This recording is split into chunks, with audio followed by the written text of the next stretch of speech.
अस्सलाम दोस्तों, आप देख रहे हैं खाली टेक्निकल चैनल। दोस्तों आज की वीडियो में हम करने वाले हैं नूबिया A56 की अनबॉक्सिंग और एक क्विक रिव्यू। दोस्तों ये स्मार्टफोन है, पाकिस्तान के अंदर लॉन्च कर दिया गया है 22,000 के अंदर। तो इसकी डिस्काउंटेड प्राइस आपको काफी अच्छी देखने को मिल रही है। और इस स्मार्टफोन के जो स्पेशल फीचर्स हैं, पहले तो भाई इसका डिजाइन है, इसका डिस्प्ले है जो कि 90 हर्ट्ज का प्रोवाइड किया गया है, 5000 mAh की बैटरी है, इसके अंदर फेस अनलॉक फिंगरप्रिंट स्कैनर की फैसिलिटी अवेलेबल है। तो ये 12/128 के साथ आता है, 4GB फिजिकल रैम के साथ। और इसकी मेन चीज ये है कि कम कीमत के अंदर आपको अच्छी परफॉर्मेंस प्रोवाइड करता है। इसके अंदर आपको जो है T7200 का CPU देखने को मिलता है जो कि ऑक्टा कोर चिप है। और इसके अलावा इसकी जो स्पीड वगैरह है वो भी काफी अच्छी है। और इसके अंदर देखते हैं कि एक्चुअली में ये स्मार्टफोन अगर आप 21,000 के अंदर खरीदते हैं तो आपको कैसी परफॉर्मेंस देगा, और इसके अंदर क्या ऐसी प्रैक्टिकल चीजें हैं जो डेली लाइफ में काफी अच्छी हैं, और क्या बुरी चीजें हैं, मतलब कि मुकम्मल इसका रिव्यू भी करने वाले हैं। तो वीडियो को स्टार्ट करते हैं, जान लेते हैं मुकम्मल डिटेल से। तो दोस्तों ये आ चुका है हमारे पास नूबिया का A56 ZTE की तरफ से। यहाँ जो है 50 मंथ की परफॉर्मेंस स्मूथ वारंटी लिखी गई है, या फिर सिर्फ लिखा गया है स्मूथ परफॉर्मेंस है इसकी, इतनी देर ये स्मूथ चलेगा। और यहाँ 4GB रैम है फिजिकल और 8GB वर्चुअल है, 12GB टोटल लिखा गया है, और 128GB की रोम है। AI ऊपर मेंशन किया गया बड़ा बड़ा, 90 हर्ट्ज का डिस्प्ले मेंशन किया गया, 5000 mAh की बैटरी है, 13 मेगापिक्सल का AI कैमरा है। इसमें फेस अनलॉक और फिंगरप्रिंट स्कैनर दोनों हैं। और इनका जो पिछला मॉडल आया था A36 उसके अंदर जो है फिंगरप्रिंट स्कैनर नहीं था। तो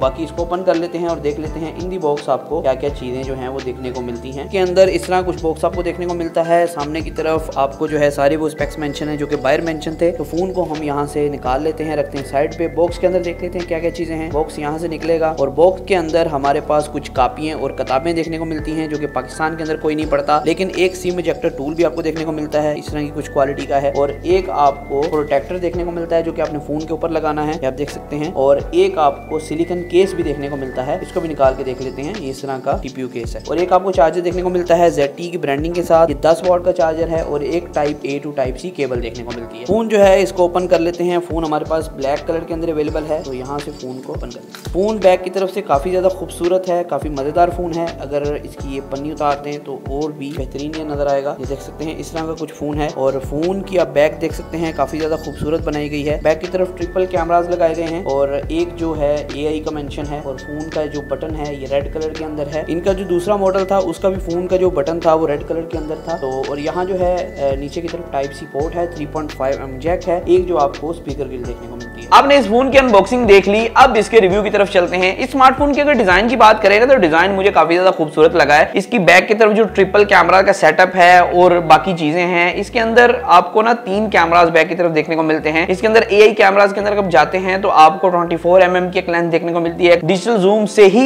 ये जो है ना सारा कुछ निकल के आया है। लेकिन इसके अंदर जो ट्रिपल कैमरास है, इनका मकसद सिर्फ यही है कि ये जो है सेंसिंग करें। इनका एक ही कैमरा एक्चुअली वर्क करता है। 1080p 30 fps तक की आपको वीडियो रिकॉर्डिंग देखने को मिल रही है इस कैमरा से। और अगर फोटोज वगैरह की बात करें तो आपको ठीक ठाक फोटोज ये प्रोवाइड करेगा इस रेंज के अंदर, क्योंकि स्मार्टफोन होते हैं वो आपको इस तरह की फोटोज या वीडियोज ही प्रोवाइड करते हैं, क्योंकि बहुत हैवी वीडियोज नहीं होती हैं। क्योंकि इस रेंज के स्मार्टफोन को बजट स्मार्टफोन कंसिडर किया जाता है, और बजट स्मार्टफोन इस तरह की आपको परफॉर्मेंस देते हैं। इसके अंदर फास्ट चार्जिंग की आपको फैसिलिटी नहीं मिलती है, इसके अंदर नॉर्मल चार्जिंग आप देखने को मिलेगी। और 3.5mm जैक है। इसके अंदर जो स्पीकर है आपको सिंगल ही देखने को मिलता है, वो नीचे वाली साइड। ऊपर वाला जो ईयर पीस है वो सिर्फ आप कॉल वगैरह सुन सकेंगे, वो एज अ डुअल स्पीकर काम नहीं करता है। मेन स्मार्टफोन का डिजाइन इस रेंज के अंदर मुझे काफी कमाल लगा है। अगर इस स्मार्टफोन को आप 20,000 का खरीदते हैं तो आपका कोई भी जानने वाला पहचान नहीं सकेगा ये सस्ता फोन है। ये देखने में काफी प्रीमियम, काफी हैवी फोन लगता है। इसका डिजाइन है और इसकी चलने की स्पीड भी काफी ज्यादा फास्ट है। और मेन चीज इसके अंदर कुछ खास ब्लोटवेयर नहीं है, बस गूगल वैलेट इंस्टॉल्ड है और 1-2 गेम्स इंस्टॉल है। उसके अलावा इसके अंदर कोई खास ब्लोटवेयर नहीं डाला गया, जिसकी वजह से भी फोन थोड़ा फास्ट देखने को मिलता है। अगर इस रेंज के अंदर हम कंपेयर करें कंपटीटर से इसके, तो काफी ज्यादा कंपटीटर्स हैं। लेकिन मेन सैमसंग का स्मार्टफोन आता है A07, आजकल बहुत ज्यादा ट्रेंडिंग में है। 25,000 के अंदर 464 का वेरिएंट आपको देखने को मिलता है। लेकिन मैं समझता हूं कि उस स्मार्टफोन को लेने से बेटर आप इस स्मार्टफोन को कंसीडर कर सकते हैं। स्मार्टफोन के अंदर आपको जो है मेन चीज देखने को मिलती है वो ये है कि इसके अंदर आपको रैम और रोम का वेरिएंट ज्यादा देखने को मिल जाएगा। जब उसके रैम और रोम के वेरिएंट को बढ़ाएंगे वो 30,000 तक चला जाएगा। इसके अंदर आपको वो चीज नहीं देखने को मिलेगी। अगर आपके पास मतलब कि 10,000 पे एक्स्ट्रा है तो आप सैमसंग की तरफ जा सकते हैं, वो वेल नोन ब्रांड है। लेकिन अगर आप एक बजट सीरीज के अंदर रहते हुए अच्छे स्पेक्स लेना चाहते हैं तो ये स्मार्टफोन ZTE का नूबिया A56 आपके लिए हो सकता है। तो आज की वीडियो में सिर्फ इतना ही था, फिर मैं वीडियो के साथ अल्लाह हाफिज।